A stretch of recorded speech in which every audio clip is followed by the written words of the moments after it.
Pensé que había llegado al paraíso cuando compré aquel chalet en la montaña. Era mi refugio, mi recompensa después de décadas de trabajo duro, de sacrificios que nadie vio, de noches sin dormir construyendo algo que pudiera llamar mío. Ese lugar representaba todo lo que había soñado: paz, silencio, el sonido del viento entre los pinos y la libertad de no tener que explicarle nada a nadie. Había trabajado toda mi vida para tenerlo. Cada dólar invertido allí llevaba el peso de mis manos cansadas, de mis rodillas doloridas, de mi espalda que ya no era la misma. Pero era mío. Solo mío. Ese viernes por la tarde decidí subir sin avisar. Necesitaba escapar del ruido de la ciudad, de las obligaciones que nunca terminaban, de las llamadas que siempre pedían algo más. Mauro, mi hijo, había estado distante las últimas semanas. Sus mensajes eran cortos, evasivos. Lorena, su esposa, ni siquiera contestaba cuando yo intentaba comunicarme. Pero no quise pensar demasiado en ello. Solo quería llegar a mi chalet, encender la chimenea, preparar un té y mirar las montañas hasta que mi alma volviera a respirar. El camino de tierra crujía bajo las llantas de mi camioneta. Había llovido los días anteriores y todo olía a tierra mojada y pino fresco.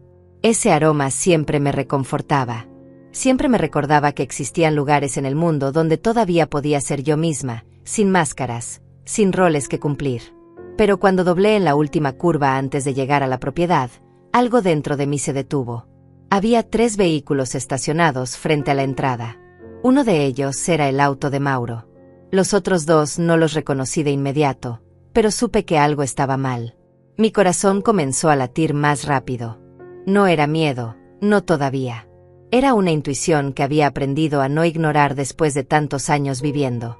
Me estacioné a unos metros de distancia y me quedé sentada en el auto unos segundos, tratando de entender qué estaba pasando.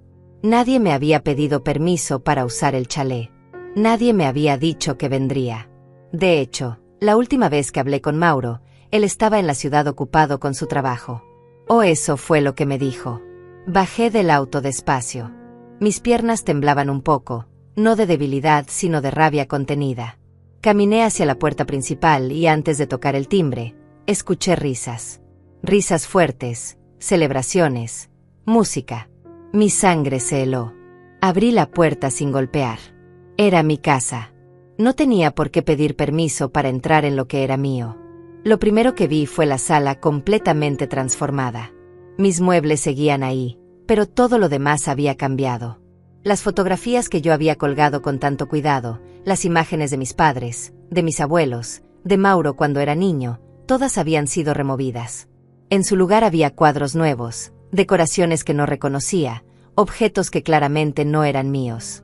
Sobre la mesa del comedor había botellas de vino abiertas, platos con comida, copas sucias. La chimenea estaba encendida. Alguien había hecho de mi refugio su propia fiesta privada. Lorena fue la primera en verme. Estaba sentada en mi sofá favorito, el que había comprado después de meses buscando el indicado, con una copa de vino en la mano y una expresión de total comodidad. Cuando nuestros ojos se encontraron, su rostro cambió. No fue sorpresa lo que vi. Fue molestia. Fastidio. Como si yo fuera una interrupción indeseada en su perfecta tarde. Se puso de pie lentamente, dejando la copa sobre la mesa con un golpe seco que hizo que todos en la sala voltearan a mirarme. Mauro estaba sentado cerca de la ventana. Su rostro palideció cuando me vio. A su lado estaban José y Lucía, los padres de Lorena, 2 personas a las que apenas conocía pero que ahora estaban sentadas en mi sala como si fueran los dueños del lugar. Lorena cruzó los brazos y caminó hacia mí. Su mirada era de hielo puro, de desprecio apenas contenido. No hubo saludo. No hubo explicación. Solo una pregunta cargada de veneno. ¿Qué quiere aquí, vieja intrusa? El silencio que siguió fue tan pesado que podría haberlo cortado con un cuchillo. Nadie se movió. Nadie respiró. Todos me miraban esperando mi reacción, esperando que me quebrara, que me disculpara, que retrocediera como probablemente había hecho tantas veces antes. Pero algo dentro de mí se había roto definitivamente en ese momento. No era solo la invasión a mi propiedad. Era la falta total de respeto, la audacia de tratarme como si yo fuera la equivocada, como si yo no tuviera derecho a estar en el lugar que había comprado con mi propio dinero, con mi propio esfuerzo. Lorena continuó, su voz subiendo de volumen, llena de una confianza que no tenía fundamento alguno. Voy a llamar a la policía. No puede entrar así a una propiedad privada sin permiso. Esto es allanamiento. Sentí una calma extraña apoderarse de mí. No era resignación. Era claridad absoluta. Por primera vez en mucho tiempo, supe exactamente qué hacer. No iba a gritar. No iba a llorar. No iba a rogarles que me explicaran. Solo iba a quedarme. Solo iba a observar cómo su pequeño mundo de mentiras comenzaba a desmoronarse. Sonreí. Fue una sonrisa pequeña, controlada, pero Lorena la vio y algo en su expresión cambió. Había esperado gritos, lágrimas, quizás una retirada avergonzada. Pero no esto. No esta calma. Adelante, dije con voz firme y clara. Llame a la policía si tiene el valor. Caminé lentamente hacia el sofá que estaba frente al suyo y me senté. Crucé las manos sobre mi regazo y las miré a todos, uno por uno. Mauro evitó mi mirada. José y Lucía intercambiaron miradas nerviosas. Lorena seguía de pie, con el teléfono ya en la mano, pero su dedo se había detenido sobre la pantalla. Algo en mi actitud la había descolocado.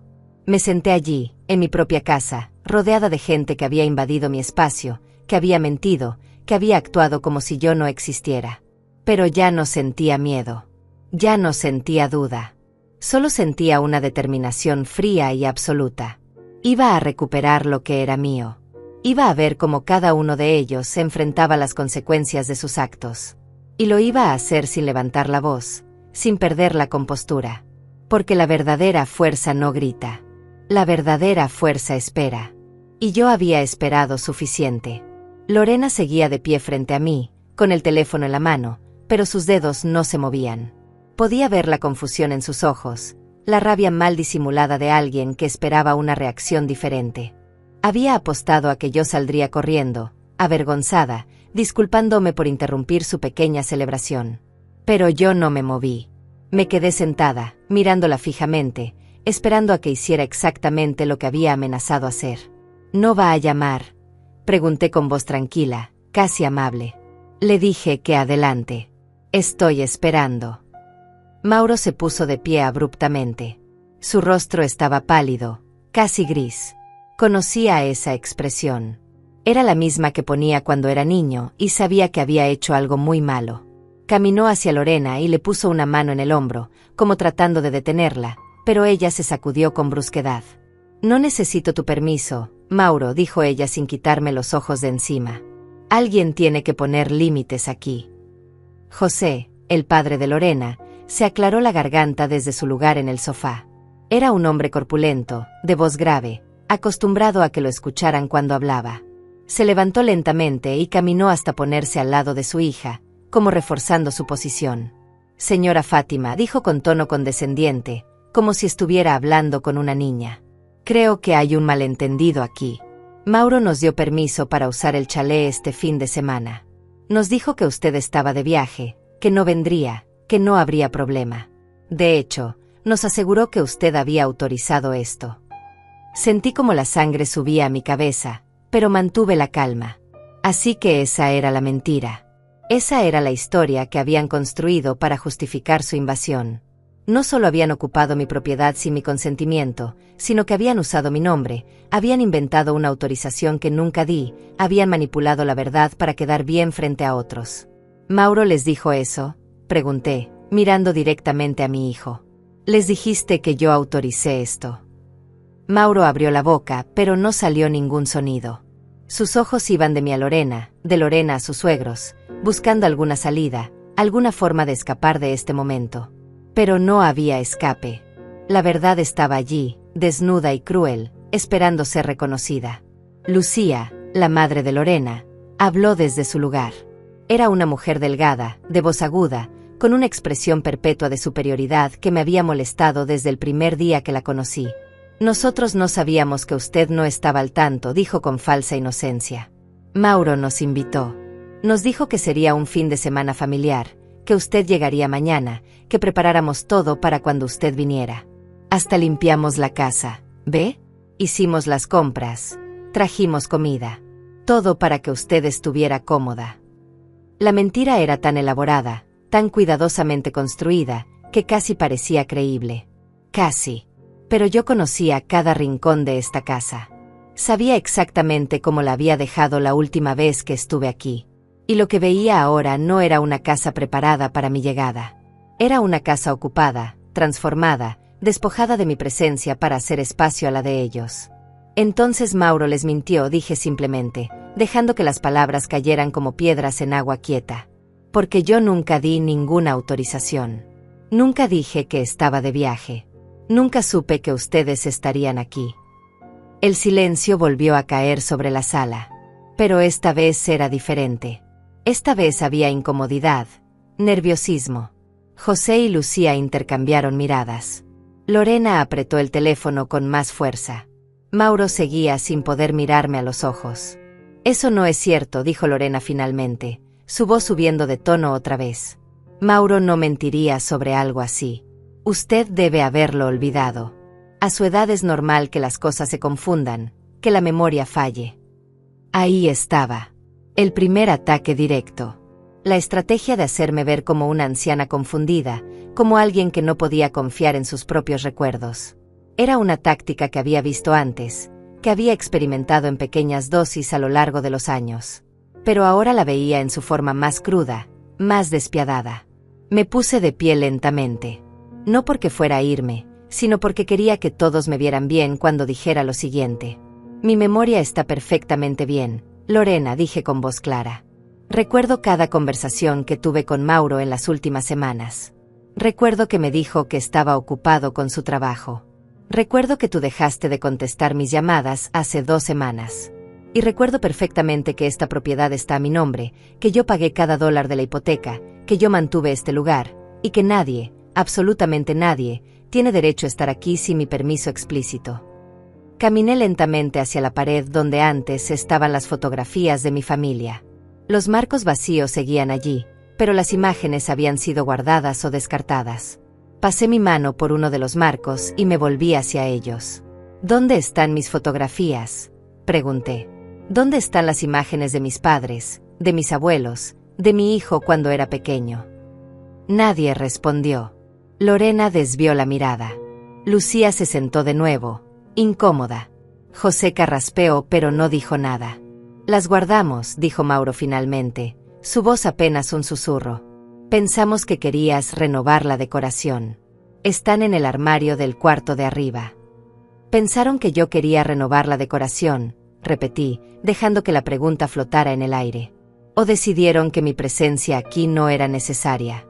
¿Que podían borrarme de mi propia casa y reemplazarme con lo que ustedes preferían? Lorena explotó finalmente. Su control se quebró y toda la rabia que había estado conteniendo salió a la superficie. Esto es ridículo. Mauro es su hijo. Tiene derecho a usar esta casa. Usted siempre está diciendo que lo que es suyo es de él, que trabaja para dejarle algo. Pues ahora resulta que no podemos ni siquiera venir un fin de semana. Tienen derecho si yo doy permiso, respondí con frialdad. Tienen derecho si me preguntan. Tienen derecho si respetan las reglas básicas de convivencia. Pero entrar a escondidas, mentir sobre mi autorización, remover mis pertenencias y luego tratarme como una intrusa cuando aparezco en mi propia propiedad, eso no es derecho.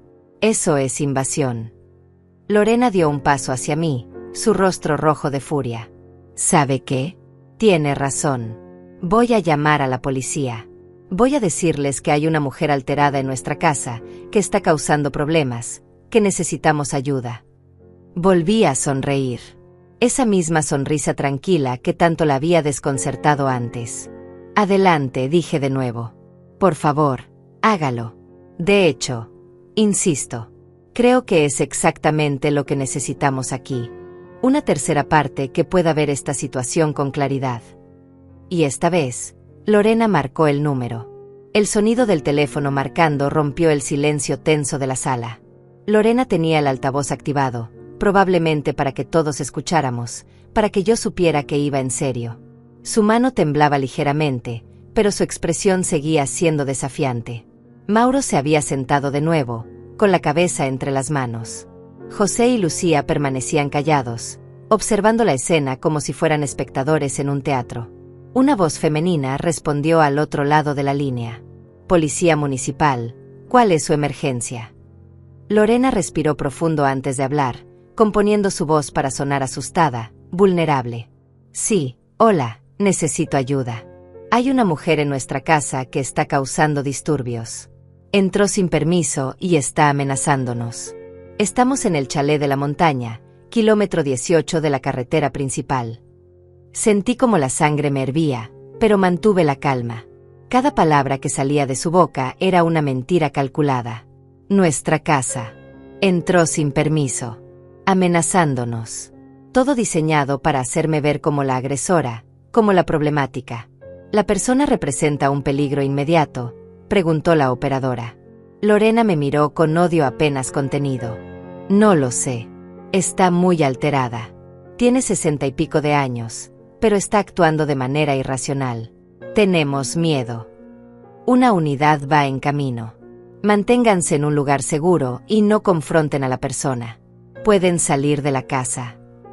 Sí, podemos intentarlo, respondió Lorena, cortando la llamada con dramatismo exagerado. Se volvió hacia los demás con expresión triunfante. Ya escucharon. La policía viene.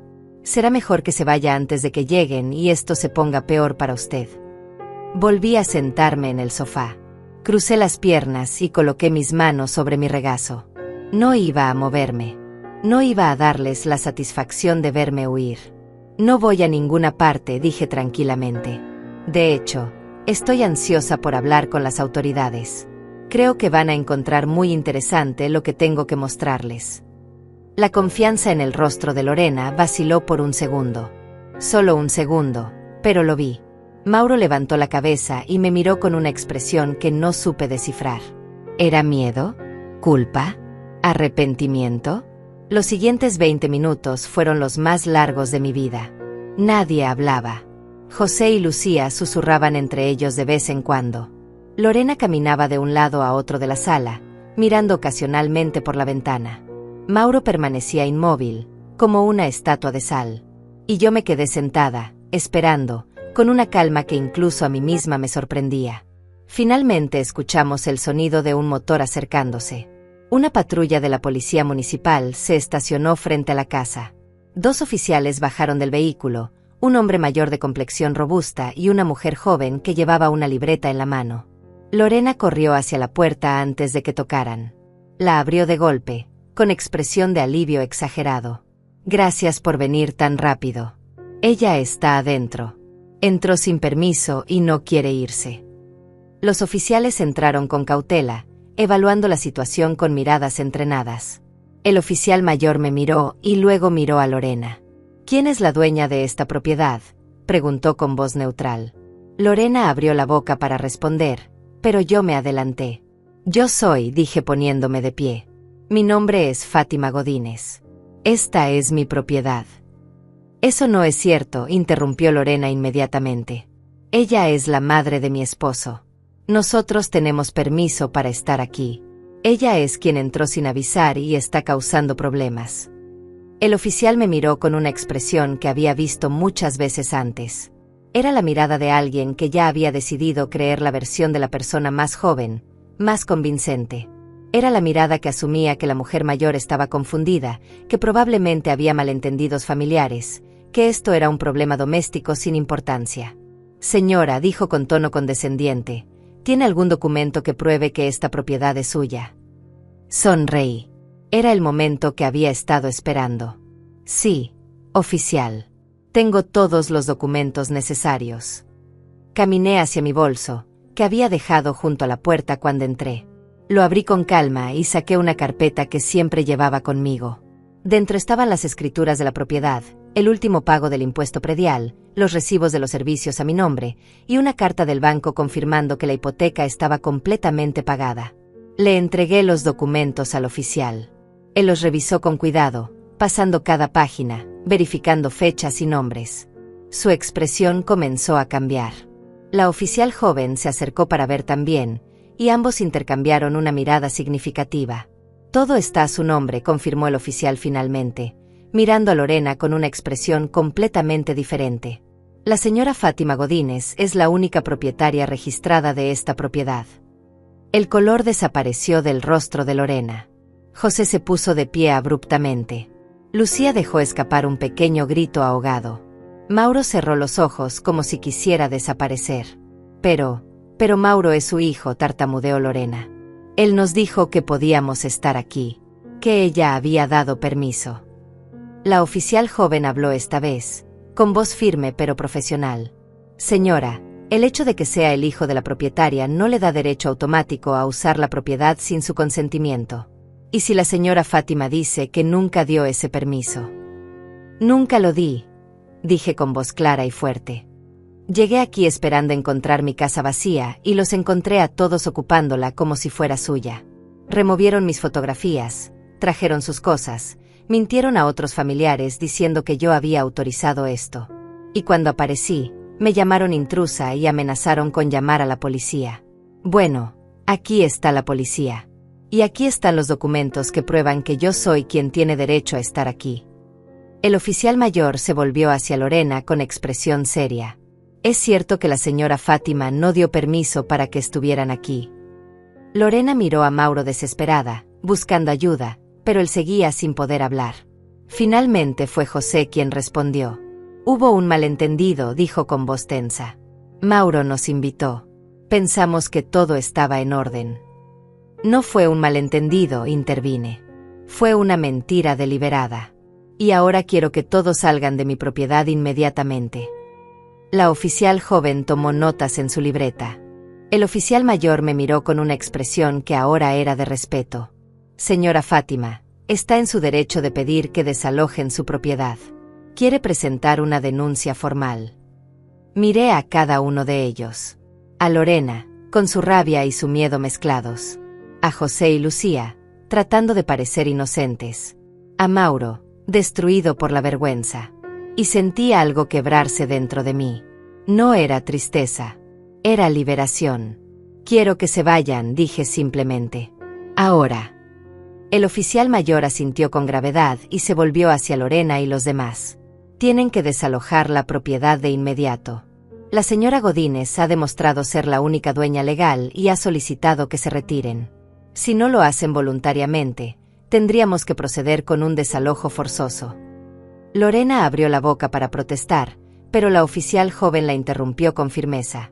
Pueden recoger sus pertenencias personales ahora, pero deben abandonar el lugar en los próximos 30 minutos. Vi cómo la realidad comenzaba a asentarse en sus rostros. La humillación pública de ser expuestos frente a las autoridades, de que su mentira fuera desenmascarada tan brutalmente. Pero eso era solo el comienzo. Había algo más que necesitaba hacer. Algo que llevaba años postergando por miedo, por amor malentendido, por esa horrible costumbre de sacrificarme por quienes nunca me valoraron. Oficial, dije con voz tranquila, antes de que se vayan, hay algo más que necesito aclarar frente a testigos. Todos me miraron. Mauro levantó la cabeza, sus ojos llenos de una súplica silenciosa. Sabía lo que venía. Después de tantos años, él sabía. Volví a mi bolso y saqué otra carpeta. Esta era más gruesa, más pesada. Contenía años de documentos, de recibos, de transferencias bancarias, de contratos. La abrí sobre la mesa del comedor, despejando las copas y los platos que aún estaban allí. Mauro, dije mirándolo directamente, ¿cuánto dinero te he dado en los últimos 5 años? Él palideció aún más si eso era posible. Mamá, por favor. Responde la pregunta. El silencio era ensordecedor. Lorena lo miraba sin entender qué estaba pasando. Los oficiales permanecían atentos, sin intervenir pero claramente interesados. No lo sé exactamente, murmuró Mauro. Yo sí lo sé, dije sacando un documento. $42.000. En los últimos 5 años te he transferido $42.000. Para el enganche de tu casa, para tu auto, para las deudas de las tarjetas de crédito, para la fiesta de bodas que Lorena quería, para el viaje a Europa que hicieron el año pasado. Lorena dio un paso atrás como si la hubiera abofeteado. José y Lucía intercambiaron miradas incómodas. Además, continué, sacando más papeles. Pago el seguro de tu auto. Son $300 mensuales. Pago también la mensualidad del gimnasio de Lorena, $150 al mes. Y durante los últimos 2 años, he estado cubriendo el 20% de su hipoteca porque ustedes no podían con los pagos completos. Esos son otros $800 mensuales. Coloqué cada documento sobre la mesa con precisión quirúrgica. Recibos, estados de cuenta bancarios, correos electrónicos donde Mauro me pedía ayuda una y otra vez. Todo estaba allí, negro sobre blanco, imposible de negar. En total, dije haciendo el cálculo final, en los últimos 5 años he invertido $68,000 en mantenerlos a flote. Y no estoy contando los regalos, las cenas, la ropa, los electrodomésticos que les compré cuando se mudaron. La voz me temblaba ahora, no de debilidad sino de años de frustración contenida que finalmente encontraba salida. Y así me pagan. Invadiendo mi casa, mintiendo sobre mí, removiendo mis fotografías como si yo ya no existiera, como si ya no importara. Mauro tenía lágrimas en los ojos. Se puso de pie y trató de acercarse a mí. Mamá, yo no sabía que Lorena iba a... No, lo detuve con una mano. No culpes solo a Lorena. Tú permitiste esto. Tú mentiste sobre mi autorización. Tú trajiste a toda esta gente a mi propiedad sin preguntarme. Tú quitaste mis fotografías. Tú decidiste que mi espacio no importaba. Me volví hacia los oficiales, que ahora me miraban con una mezcla de respeto y lástima. Quiero que sean testigos de lo que voy a decir ahora. Saqué mi teléfono y abrí la aplicación de mi banco. Mis manos no temblaban. Estaban firmes, seguras, decididas. A partir de este momento, cancelo todas las transferencias automáticas a nombre de Mauro Godínez. Cancelo el pago del seguro de su auto. Cancelo la contribución mensual a su hipoteca. Cancelo el pago del gimnasio de Lorena. Fui presionando botón tras botón, confirmando cada cancelación. Lorena miraba la escena con horror creciente. José se había puesto de pie, intentando comprender la magnitud de lo que estaba presenciando. Mamá, espera, suplicó Mauro. Podemos hablar de esto. Podemos arreglarlo. No hay nada que arreglar, respondí sin levantar la vista del teléfono. Durante años he arreglado sus problemas. He pagado sus deudas. He cubierto sus errores. Y lo hice porque te amaba, porque eras mi hijo, porque pensé que era mi deber apoyarte. Pero confundí apoyo con permitir. Confundí amor con ser utilizada. Terminé las cancelaciones y guardé el teléfono. Luego tomé otro documento de la carpeta. El auto que conduces, Mauro, está a mi nombre porque yo puse el enganche y soy la cofirmante del préstamo. Si dejas de pagar, me lo cobran a mí. Así que también voy a hablar con el banco esta misma semana para remover mi nombre de ese contrato. Si no puedes asumir el pago completo, tendrás que devolverlo. No puedes hacer eso, gritó Lorena finalmente. Ese es nuestro auto. Lo necesitamos para trabajar. Debieron pensar en eso antes, dije con frialdad. Antes de invadir mi casa. Antes de faltarme al respeto. Antes de asumir que yo siempre estaría ahí para rescatarlos sin importar cómo me trataran. Lucía habló por primera vez en varios minutos, su voz aguda llena de indignación. Esto es una crueldad. Son su familia. ¿Cómo puede ser tan dura con su propio hijo? Me volví hacia ella con una calma que sorprendía incluso a mí misma. ¿Dura? ¿Quieres saber qué es duro, Lucía? Trabajar 60 horas a la semana durante 30 años para darle a mi hijo una vida mejor. Sacrificar mis propios sueños para pagar sus estudios. Quedarme sin vacaciones porque cada dólar extra iba para él. Y luego descubrir que me ven como un banco, como un recurso a explotar, no como un ser humano que merece respeto y consideración. Mi voz se elevó por primera vez, cargada de años de dolor acumulado. Ustedes llegaron aquí hace 3 meses cuando Mauro y Lorena los invitaron a vivir con ellos porque no podían pagar su renta. ¿Y saben quién está subsidiando esa generosidad? Yo. Con los $800 mensuales que pongo para la hipoteca. Estoy pagando para que ustedes tengan techo, mientras me tratan como una intrusa en mi propia propiedad. José abrió la boca, pero no salió ningún sonido. La verdad era demasiado evidente, demasiado brutal para negarla. Saqué el último documento de la carpeta. Era el contrato de la casa donde vivían Mauro y Lorena. Esta es la copia del acuerdo hipotecario. Mañana a primera hora voy a contactar al banco y solicitar remover mi contribución mensual. Tendrán que cubrir el pago completo ustedes solos. Si no pueden, el banco iniciará proceso de ejecución hipotecaria en 90 días. El silencio que siguió a mis palabras fue absoluto. Incluso los oficiales parecían incómodos con la tensión que llenaba la sala. Lorena tenía las manos sobre la boca, sus ojos abiertos de par en par mientras la magnitud de lo que acababa de pasar comenzaba a penetrar en su mente. José y Lucía estaban pálidos, inmóviles como estatuas. Y Mauro simplemente lloraba en silencio, las lágrimas corriendo por sus mejillas sin que hiciera ningún esfuerzo por detenerlas. Guardé todos los documentos de vuelta en la carpeta con movimientos lentos y deliberados. Cada papel que doblaba era un capítulo que cerraba, una atadura que cortaba, una cadena que rompía. Tienen 30 minutos para recoger sus cosas y salir, dije mirando al oficial mayor. Es correcto. Él asintió, consultando su reloj. Así es, señora Godínez. Vamos a esperar afuera para asegurarnos de que el desalojo se realice sin incidentes. Los dos oficiales salieron hacia el porche, dejándonos en un momento de privacidad que yo no había pedido, pero que ellos probablemente consideraron necesario. Era la última oportunidad para que la familia dijera lo que tuviera que decir, para que intentaran un último recurso emocional. Mauro fue el primero en moverse. Se acercó a mí con pasos lentos, vacilantes, como un niño que sabe que ha cometido un error terrible y no sabe cómo enmendarlo. Mamá, su voz se quebró. Mamá, lo siento. Lo siento tanto. No quise que las cosas llegaran a esto. Yo pensé que no te molestaría que viniéramos unos días. Unos días, repetí sin emoción. ¿Y las fotografías? ¿Y la mentira de que yo había dado permiso? ¿Y tratarme como una intrusa cuando aparecí? Eso fue Lorena, dijo rápidamente. Ella estaba nerviosa, ella no pensó. No, lo interrumpí con firmeza. No culpes solo a ella. Tú estabas aquí.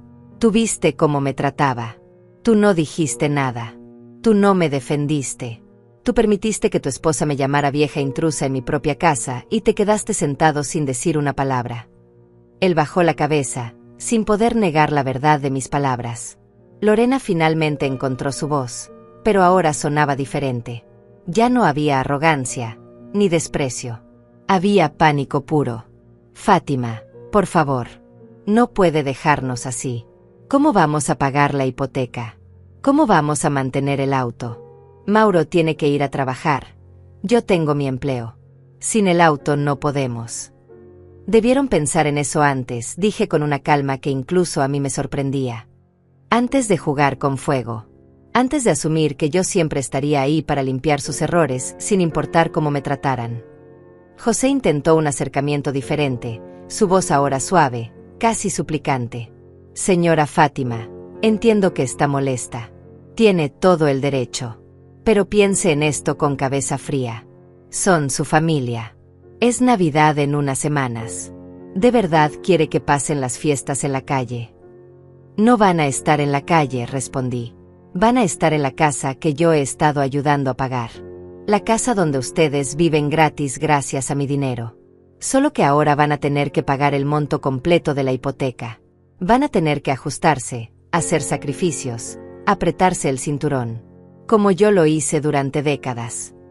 Lucía se acercó con lágrimas en los ojos, adoptando el papel de víctima que probablemente le había funcionado toda su vida. Nosotros somos ancianos. Tenemos 67 años. No podemos volver a trabajar tiempo completo. Dependemos de Mauro y Lorena. Si ellos pierden la casa, nosotros no tenemos a dónde ir. Sentí una punzada de algo en el pecho. No era culpa. No era exactamente lástima.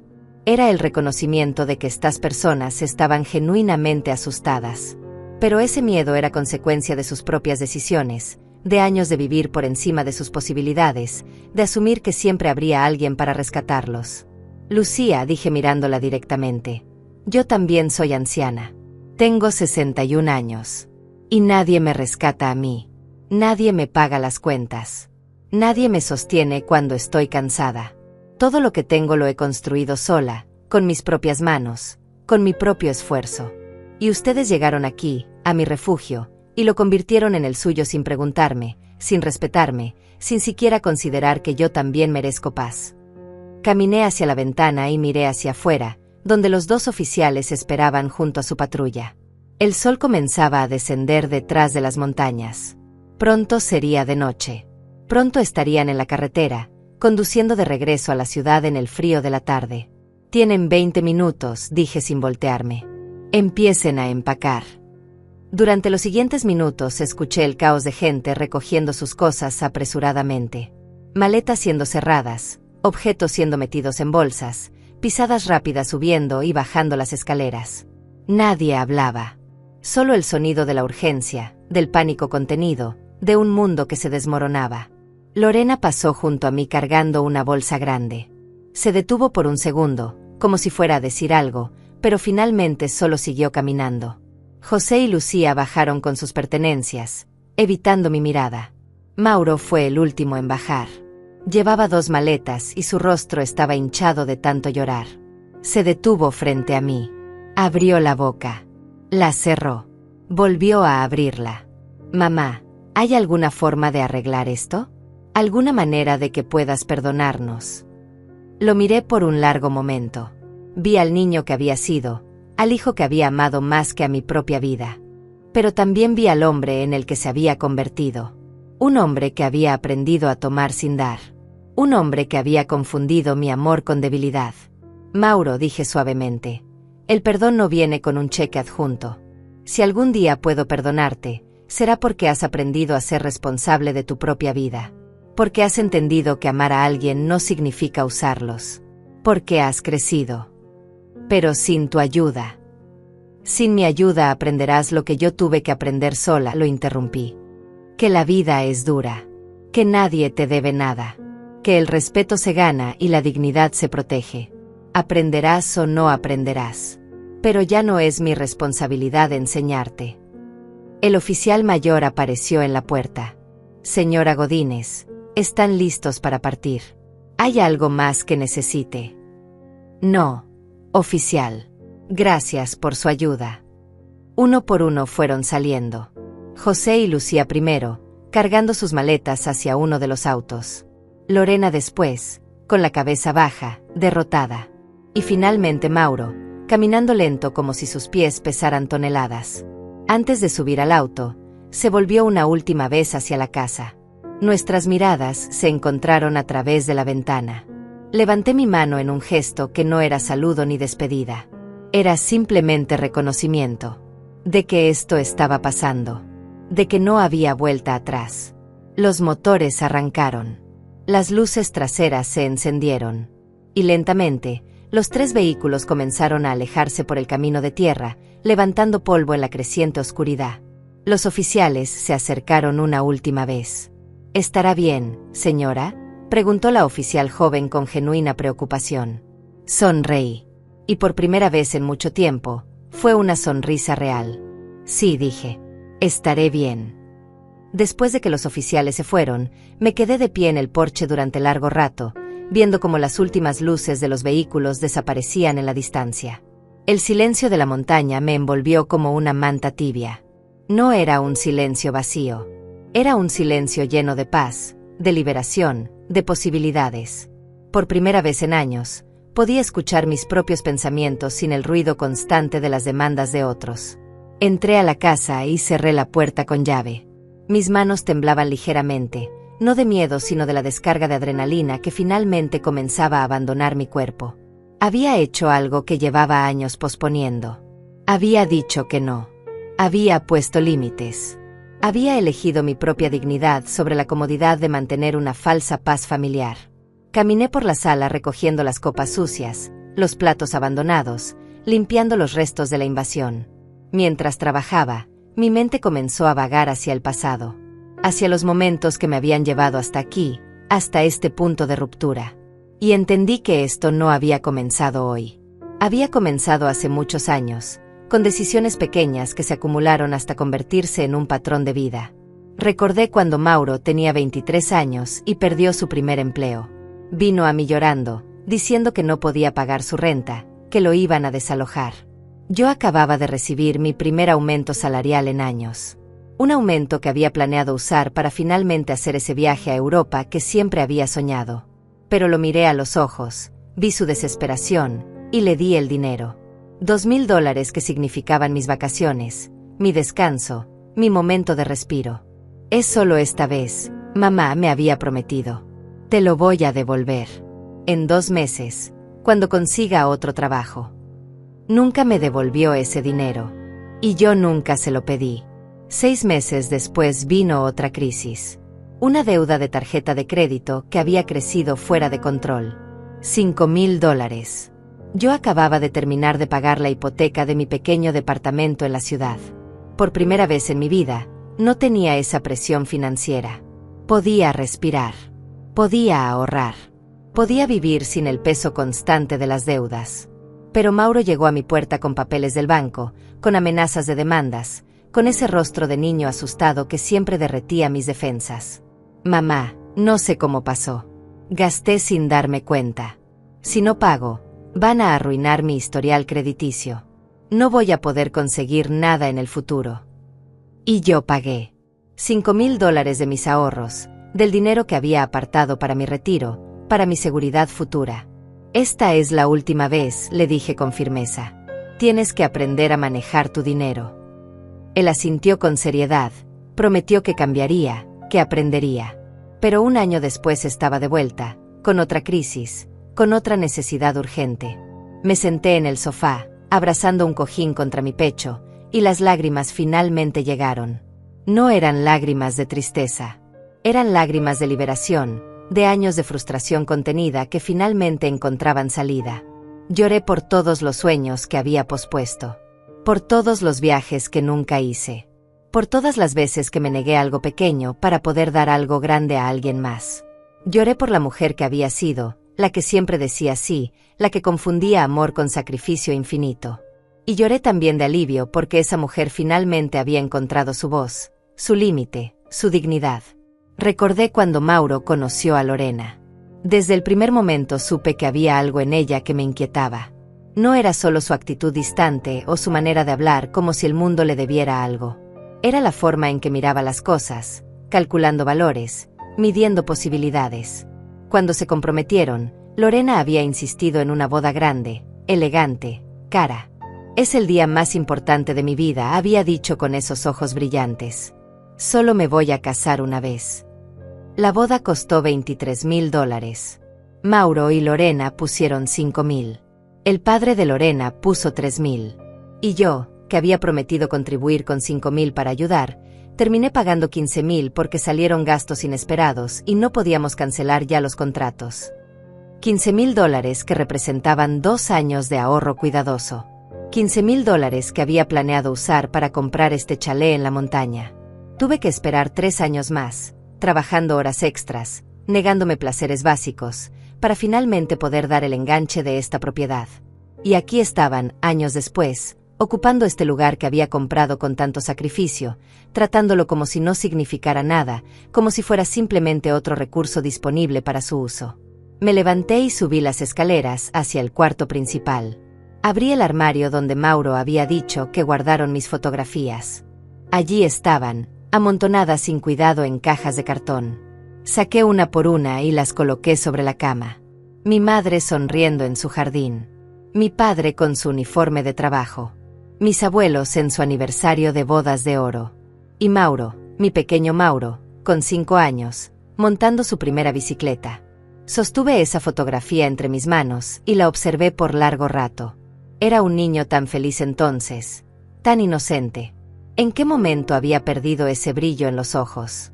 ¿En qué momento había aprendido que podía tomar sin dar? ¿Y cuánto de eso era mi culpa por haberle enseñado que siempre estaría ahí para rescatarlo? La pregunta me dolió más de lo que esperaba.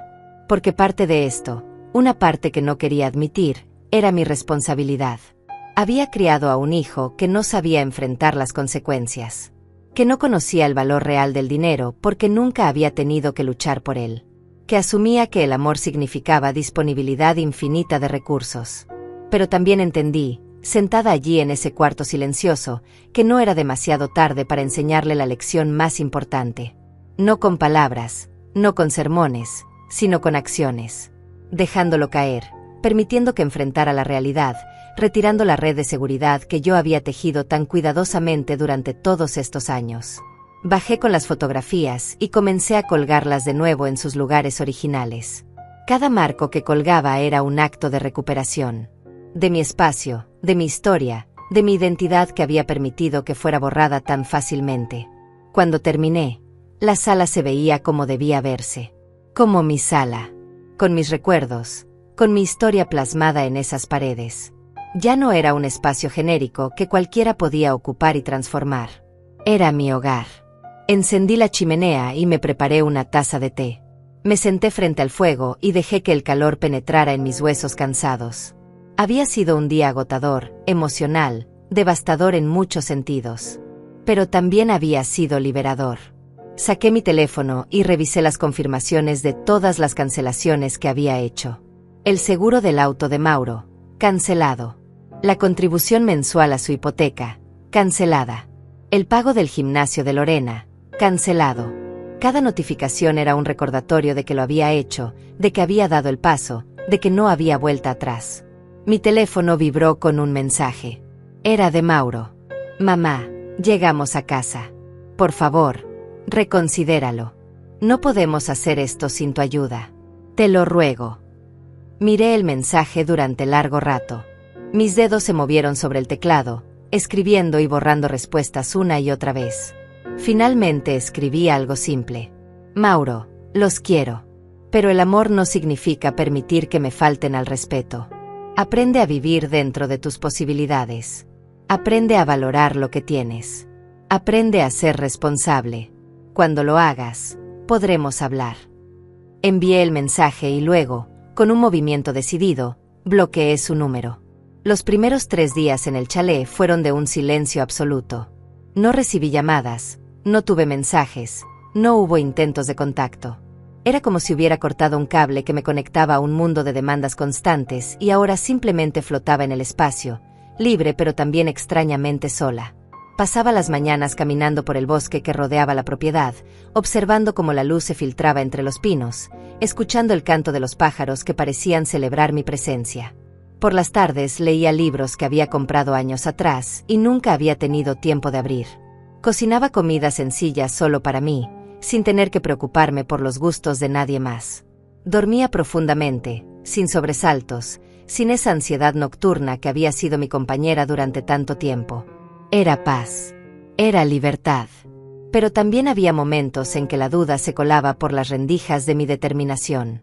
El 4.º día, decidí regresar a la ciudad. Tenía asuntos que resolver, promesas que cumplir. No podía esconderme en la montaña para siempre, por tentador que fuera. Mientras conducía de regreso, ensayaba mentalmente las conversaciones que tendría que tener. Con el banco, con la compañía de seguros, con los abogados si fuera necesario. Llegué a mi departamento en la ciudad al mediodía. El contestador automático parpadeaba con 15 mensajes nuevos. Los escuché todos mientras preparaba café. 3 eran de Lorena, cada uno más desesperado que el anterior. 4 eran de números desconocidos que probablemente eran José y Lucía tratando de comunicarse desde otros teléfonos. 5 eran de amigas de la familia, claramente contactadas por Mauro para que intercedieran. Y 3 eran del banco. Empecé con el banco. Llamé al número que habían dejado y me atendió un representante de nombre Vicente. Señora Godínez, la llamamos porque hemos notado que canceló su transferencia automática mensual. Queríamos confirmar si esto fue intencional o si hubo algún error en el sistema. Fue completamente intencional, respondí con firmeza. Quiero remover mi contribución mensual a la hipoteca de mi hijo. Y también necesito hablar sobre remover mi nombre como cofirmante de su préstamo de auto. Hubo una pausa al otro lado de la línea. Podía escuchar el tecleo rápido. Entiendo. Para el tema del auto, su hijo tendría que refinanciar el préstamo sin usted como cofirmante, lo cual requeriría que él califique por sí solo. ¿Quiere que enviemos la documentación necesaria? Sí, por favor. Y respecto a la hipoteca, sin su contribución mensual, el pago aumentaría en $800. Su hijo está al tanto de este cambio. Está al tanto, dije, aunque no sabía si realmente había procesado la magnitud de lo que significaba. Él tendrá que encontrar la manera de cubrir el monto completo. Muy bien. Procesaremos los cambios. Solo para informarle, si hubiera 3 pagos consecutivos atrasados, el banco iniciaría procedimientos de ejecución hipotecaria. Lo entiendo. Gracias por la información. Colgué y me quedé mirando el teléfono. 3 meses. Mauro tenía 3 meses para encontrar $800 extras cada mes.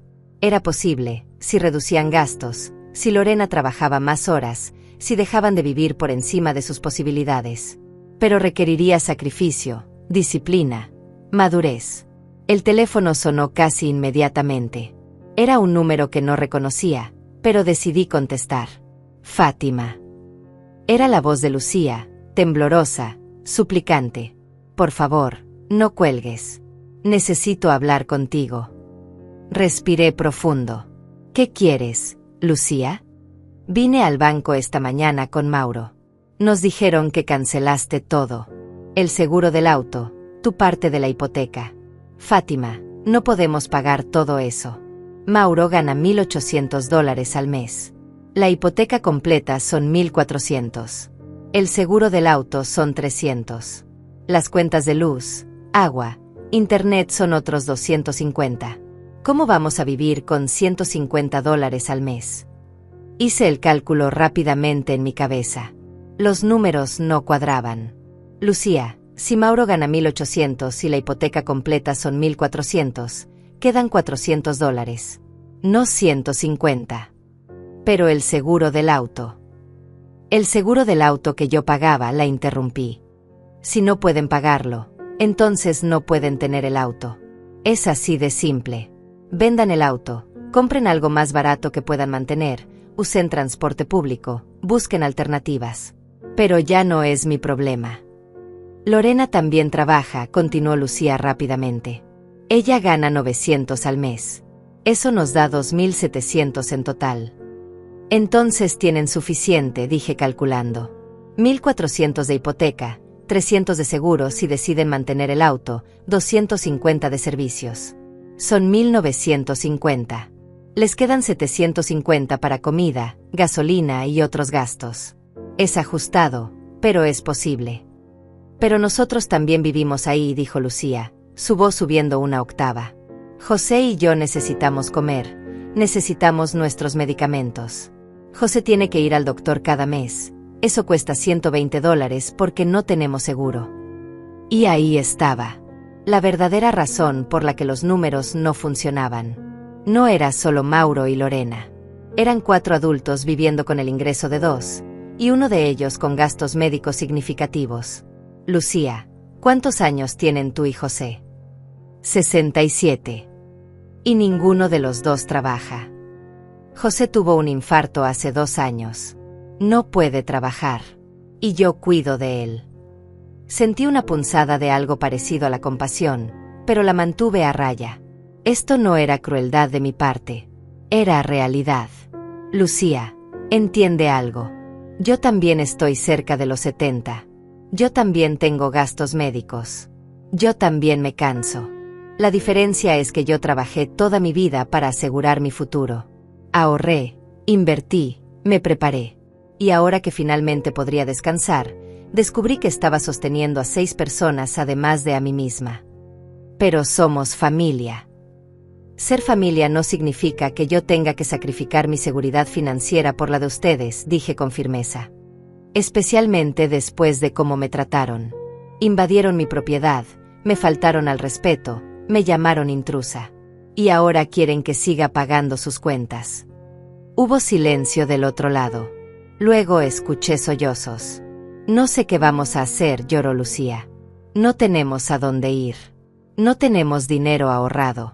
Si Mauro pierde la casa, estaremos en la calle. Entonces Mauro necesita encontrar un segundo empleo, dije sin emoción. Lorena también. Ustedes necesitan solicitar asistencia médica del gobierno para José. Necesitan buscar apartamentos más baratos, lugares que puedan pagar con sus ingresos reales.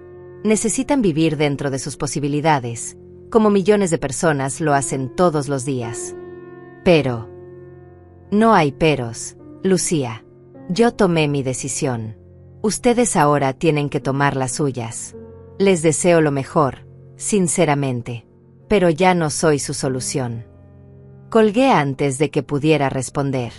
Mis manos temblaban. No de duda, sino de la intensidad de mantener mi posición contra años de condicionamiento que me gritaban que debía ceder, que debía ayudar, que debía sacrificarme una vez más. 2 horas después recibí un mensaje de texto de un número desconocido. Era de Lorena. La compañía de seguros llamó. Cancelaron la póliza del auto. Ahora no podemos conducirlo legalmente. Mauro no puede ir a trabajar. Me vas a hacer responsable cuando pierda su empleo por tu culpa. Respondí brevemente. Pueden tomar el autobús. Pueden buscar alternativas.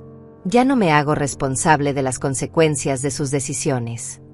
Al día siguiente fui personalmente al banco donde tenían el préstamo del auto. Llené todos los formularios necesarios para remover mi nombre como cofirmante. El representante me explicó que Mauro tendría 30 días para refinanciar o devolver el vehículo. ¿Está segura de esto?, me preguntó el empleado, un joven de unos 30 años. Es un proceso que no se puede revertir fácilmente. Estoy completamente segura. Salí del banco sintiéndome más ligera de lo que había estado en años. Cada documento firmado era un peso menos en mis hombros. Pasaron 2 semanas. 2 semanas en las que me mantuve firme en mi silencio, en mi decisión, en mis límites recién establecidos. Había vuelto al chalet después de resolver todos los asuntos en la ciudad. Necesitaba ese refugio más que nunca. Las mañanas eran frías ahora, con esa temperatura de finales de octubre que anunciaba la llegada del invierno. Me levantaba temprano, preparaba café y me sentaba en el porche envuelta en una manta, observando cómo el sol pintaba las montañas de tonos dorados y rosados. Había logrado no revisar mi teléfono obsesivamente. Lo dejaba en silencio la mayor parte del día, revisándolo solo por las noches.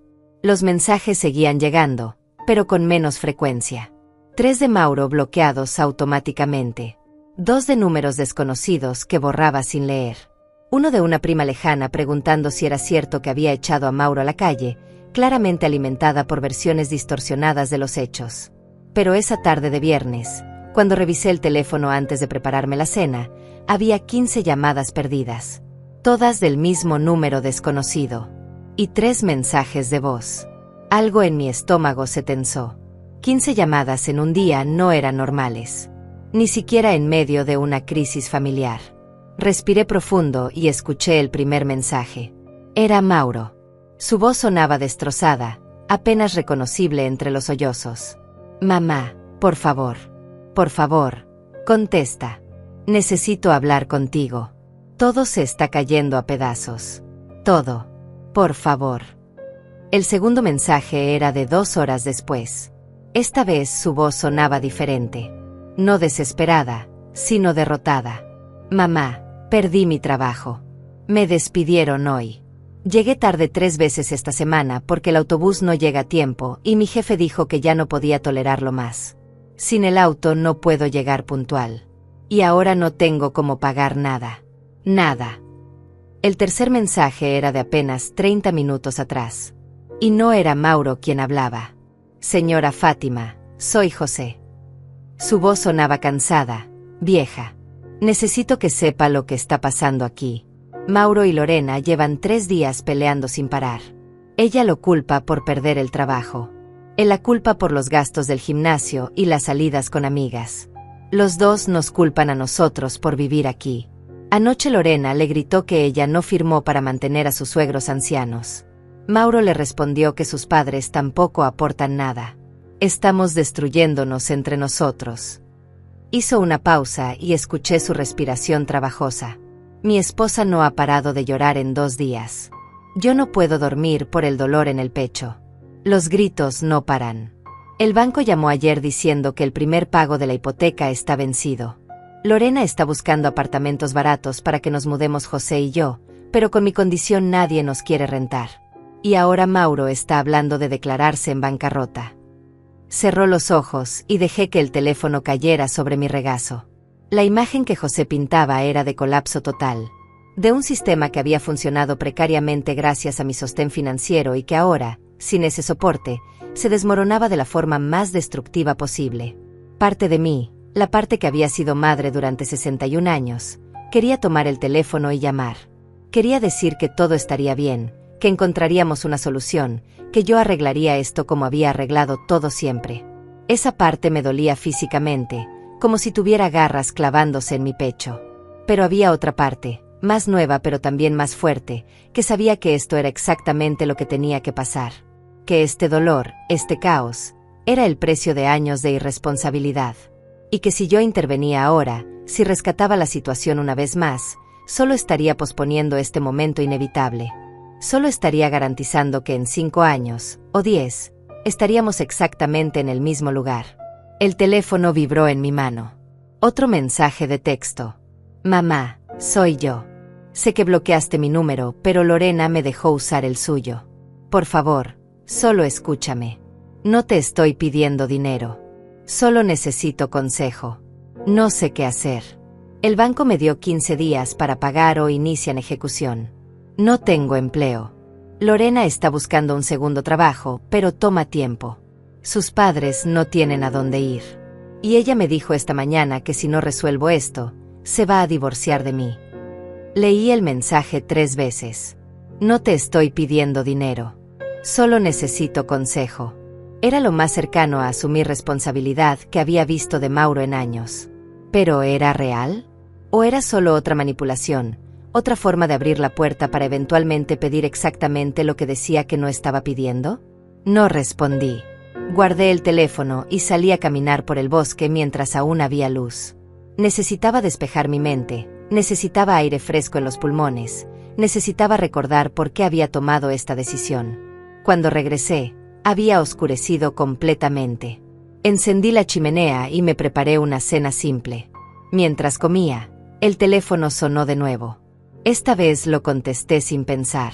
Hola. Fátima, gracias a Dios. Era Lorena. Su voz sonaba completamente diferente a la última vez que la había escuchado. No había arrogancia, no había desprecio. Solo había cansancio y derrota. Sé que no tengo derecho a llamarte. Sé que te traté horrible. Pero necesito que sepas algo. Esperé sin decir nada. Tenías razón, continuó Lorena, su voz quebrándose. Tenías razón en todo. Vivíamos por encima de nuestras posibilidades. Gastábamos sin pensar porque sabíamos que tú siempre estarías ahí para rescatarnos. Te usamos. Te faltamos al respeto. Y ahora estamos pagando el precio. Seguí en silencio. Mis padres se van a mudar en 3 días. Encontramos un cuarto en una casa compartida que aceptó rentarles a pesar de la condición de mi papá. Cuesta $400 al mes y es horrible, pequeño, en un barrio peligroso. Pero es lo que podemos pagar. Yo conseguí un segundo trabajo limpiando casas por las noches.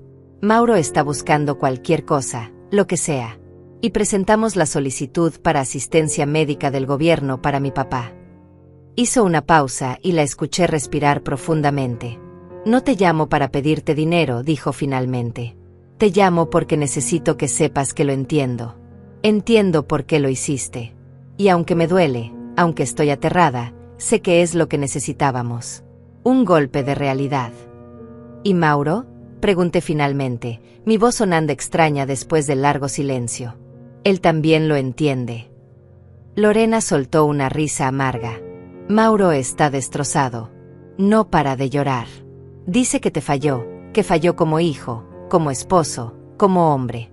Creo que esta es la primera vez en su vida que realmente enfrenta las consecuencias de sus actos sin tener una red de seguridad.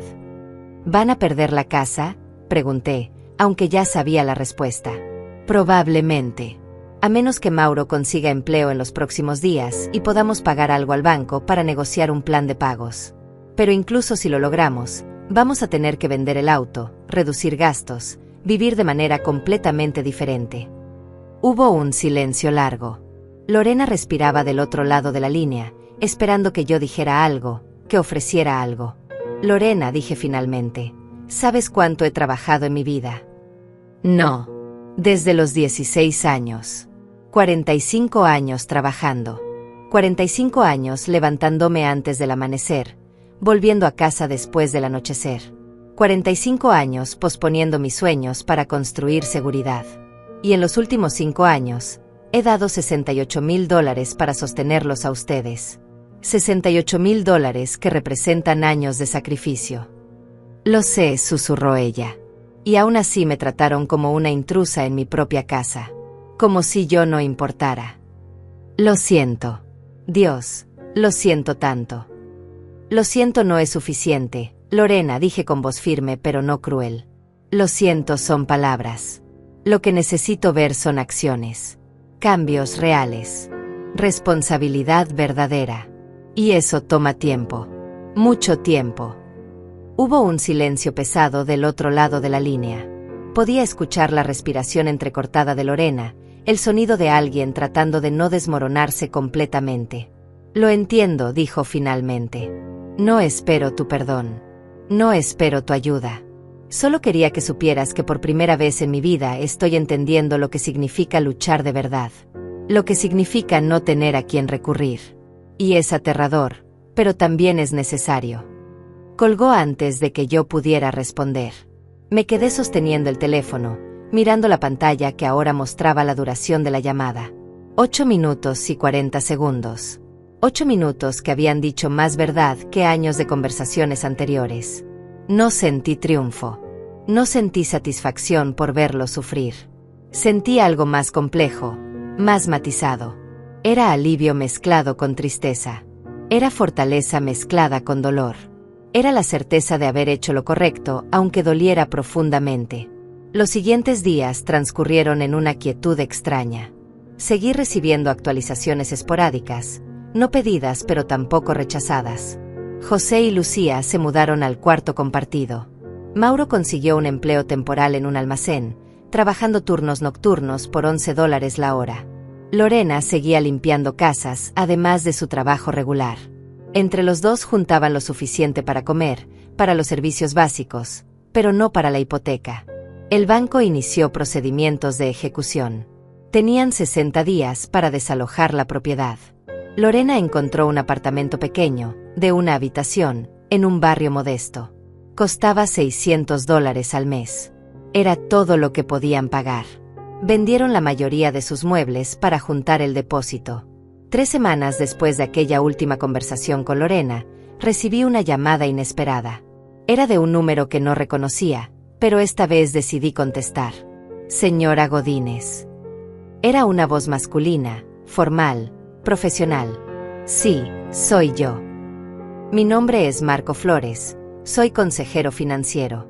Su hijo Mauro vino a verme esta semana buscando ayuda para organizar sus finanzas. Durante nuestra sesión, mencionó lo que había pasado entre ustedes. Me pidió permiso para darle mi número por si usted quisiera hablar con alguien neutral sobre la situación. Me sorprendió. Mauro había buscado ayuda profesional. Eso era algo que nunca había hecho antes. ¿Y por qué me llama? Porque parte de mi trabajo es ayudar a familias a reconstruir no solo sus finanzas, sino también sus relaciones, explicó. Y porque Mauro me autorizó a compartirle algo que creo que debe saber.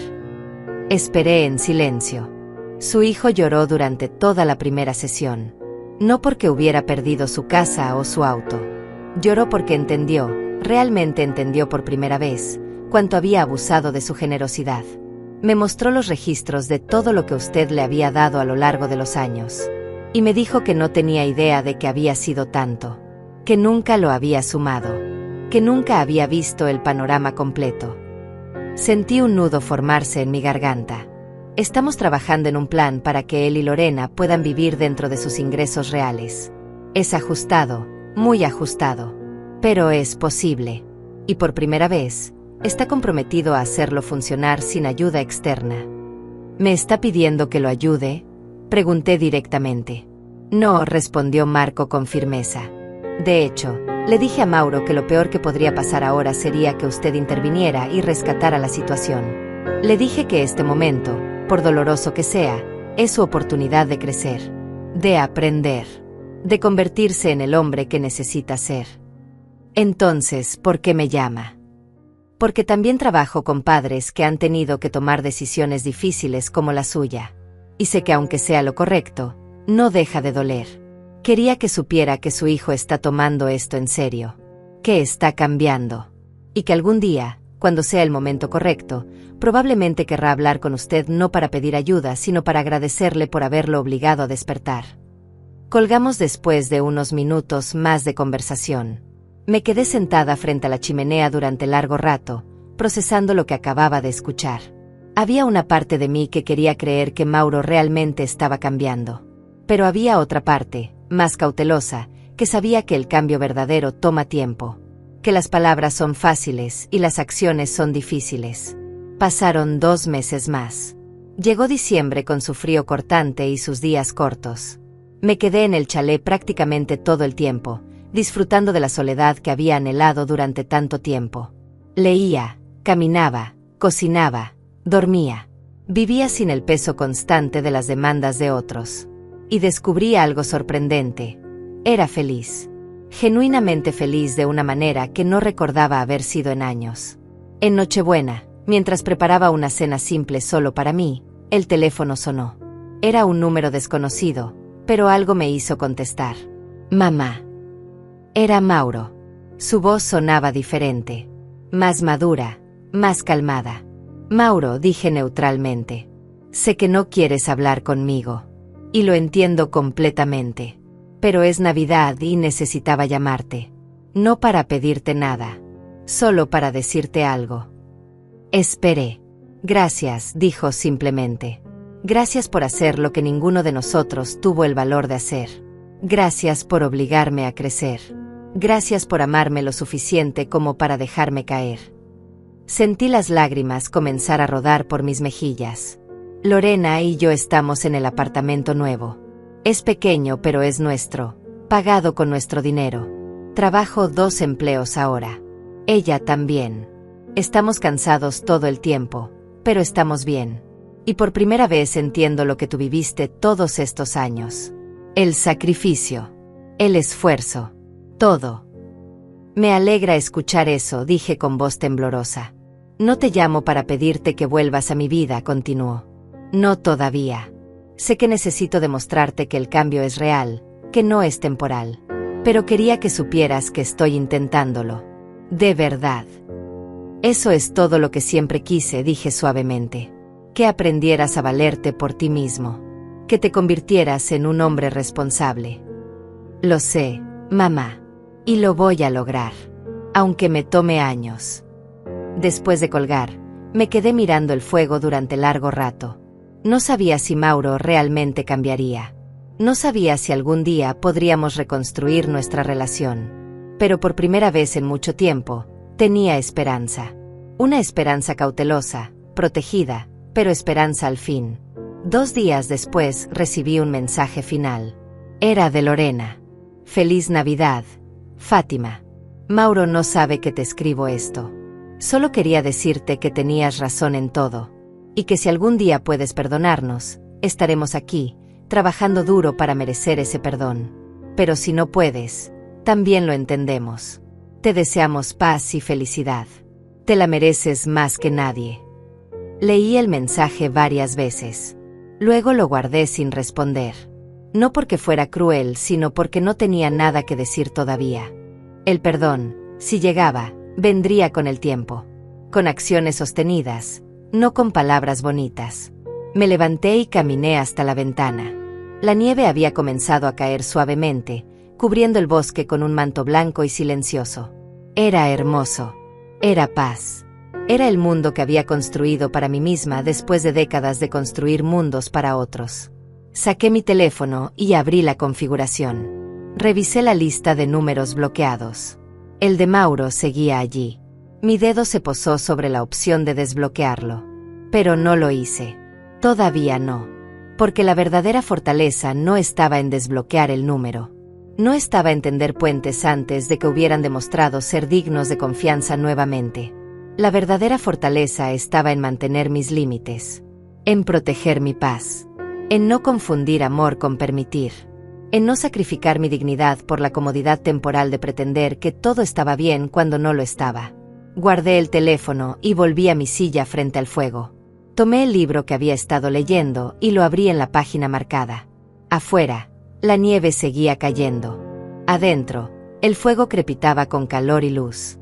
Y yo, Fátima Godínez, de 61 años, finalmente estaba en paz. Había aprendido la lección más importante de todas, que amar a alguien no significa destruirte a ti misma en el proceso.